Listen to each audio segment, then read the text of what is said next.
The Coin Lady channel is pleased to have you back. Dear everyone, this is breaking news. I had no idea it was this terrible. Alright, folks, 63 US banks are about to fail, and $517 billion is on the line. The Federal Deposit Insurance Corporation, FDIC, tracks these figures. It is this agency that insures banks, I think, up to $100,000. In certain instances, I can see it being 250, yet in others, I don't. Therefore, the stability of the American banking system is under continual investigation. This is crucial because the US financial system is, if not the global banking system's beating heart, then certainly one of its major arteries. To illustrate my point, in the first quarter of 2024, banks announced a substantial profit. Plus, 68 insured banks aggregate net income hit $64.2 billion, an increase of $28.1 billion, as reported by the FDIC. This increase is explained, in part, by a one-time charge related to unusually large items recognized by major banks in the previous quarter, which led to a steep drop in non-interest expenditures. In addition, during the 120-24 quarter, banks saw an increase in non-interest income and a decrease in provision charges. A growing number of US banks are experiencing difficulties. The FDIC has also seen an increase in the number of banks listed as problem banks. As a result of their numerous financial flaws, these banks are potentially bankrupt. Problem banks are still within the historical range seen during non-crisis periods, according to the FDIC. This article is a bit confusing, to be honest. On the one hand, it says that the banking sector is struggling and that 63 banks are about to collapse. On the other hand, it also says that this is normal and that a new financial system is on the way. I'm not sure if they are trying to gloss over the fact that 63 banks are about to collapse or what. Furthermore, a great deal of stuff will push it forward, sometimes subtly and other times with all-out force. Being really forthright, I am unsure right now. Here, from the ISIL GOAT, we are receiving information from all directions. A detailed article detailing the possible impending demonetization of the petrodollar. Additionally, rumors have circulated that the petrodollar will soon be demonetized. To give you a quick rundown of where it all began, I'll include a link to this article in the video's description. Although I won't cover everything in this video, I highly recommend reading it. Just in case any of you are curious about the background and practical applications of petrodollars, here they are. Reasons for its utilization. The background of its political use and the grounds for its prolonged usage.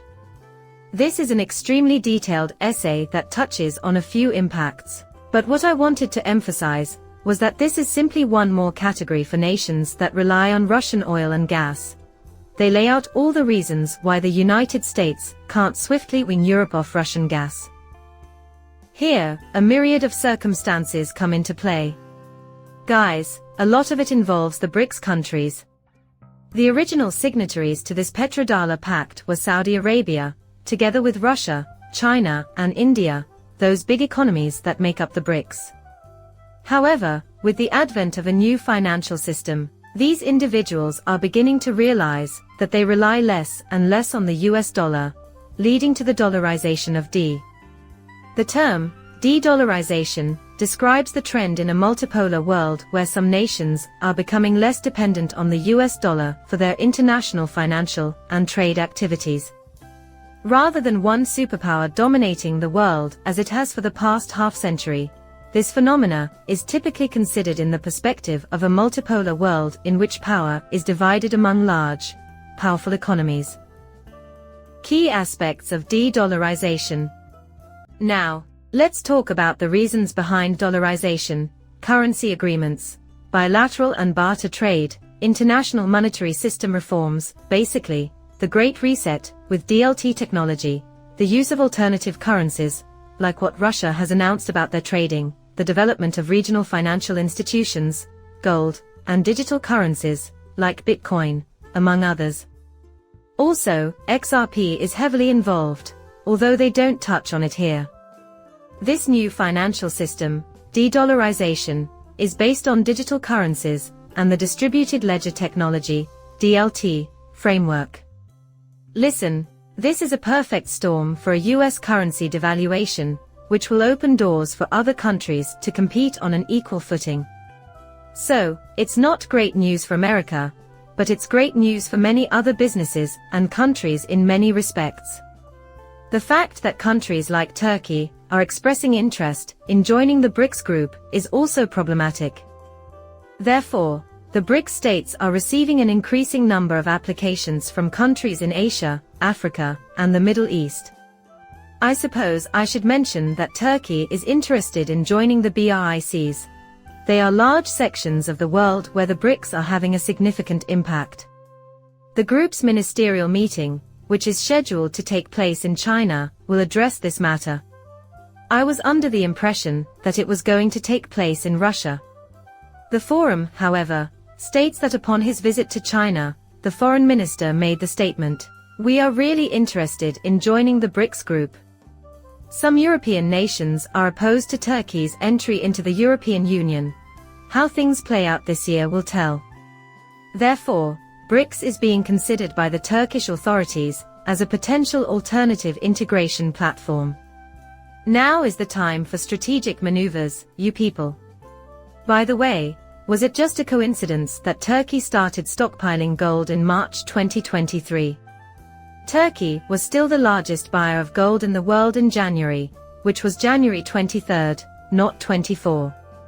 With a record high holding of 565 tons of gold. According to data from the World Global Council, the country was once the largest consumer of precious metal among central banks worldwide. This was in January, when they purchased 23 tons of gold. Being in possession of gold, a highly prized commodity, puts you in a highly advantageous position. There is a reliable resource in your nation. And I have to bring this up in order to act. This is a Turkish bank.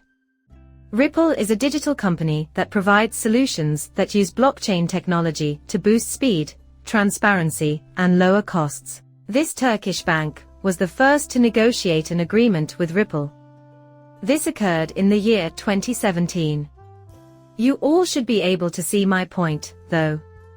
Turkey is the most recent member of the BRICS group to join RippleNet. Plus, if we're merely interested in the reasons behind this, dollarization, what will the actual outcome be?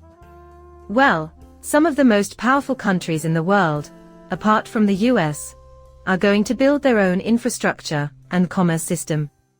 With the help of global technology, this is something that Bank XRP is bringing up. Plus, take a peek at who's taken the lead. When Ripple guys were just starting out in 2016, Standard Chartered was among the initial investors. In addition to Standard Chartered Bank's Zodiac Custody, which they acquired in 2016, Standard Chartered has now finished its strategic investment in Ripple, giving them both a stick and Zodiac. Keep in mind that they are now part of the worldwide crypto storage network Medico, which is owned by Ripple. December of last year was when that happened. Regarding the resetting of globalization technology, this is what the Standard Charter says presently. So, how do you envision globalization continuing in the future? According to him, the title refers to the process of resetting globalization technology. He goes on to add that the exchange of technology across borders is driving informational change, and that this shift brings both benefits and concerns. This is supported by data gathered from a survey of 3,000 industry heavyweights regarding digital asset usage and decentralized finance. We will be discussing that matter in particular. Afterwards, it provides a statistic that I will address towards the conclusion of the film. Plus, there's one more thing I'll cover towards the video's conclusion. Consumers, according to him, can make payments and transfer ownership of assets using digital assets and digital wallets. Despite the heated discussion surrounding them, they provide businesses with a new investment opportunity, a way to diversify their assets, and a way to settle payments. Also, they are working on policy reform, which is necessary on a worldwide scale, to establish appropriate incentives and protections. Right now. Also, CEOs and other top executives are certain that cross-border data flows will help their companies weather any storms. Plus, I have another statistic that I will discuss shortly. Digitalization is also significantly influenced by the catalytic role of AI. A lot of these technologies are starting to be used by everyone. There is an increasing need to discuss the effects of climate change on people and their environments. Accordingly, policymakers, corporations, and government agencies must collaborate closely to create effective frameworks. Besides weighing the pros and cons of cross-border transactions, how can we ensure users' privacy and safety? Security of the digital asset area while facilitating the free movement of information and new ideas. Quite a few options exist for it. I wanted to bring up a few points while he was speaking because, some stuff popped up on the screen. A more egalitarian financial system will be created by decentralized finance, according to 84% of respondents.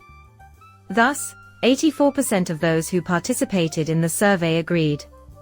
As for the practical problems associated with money transfers, 60% believe digital assets can provide solutions.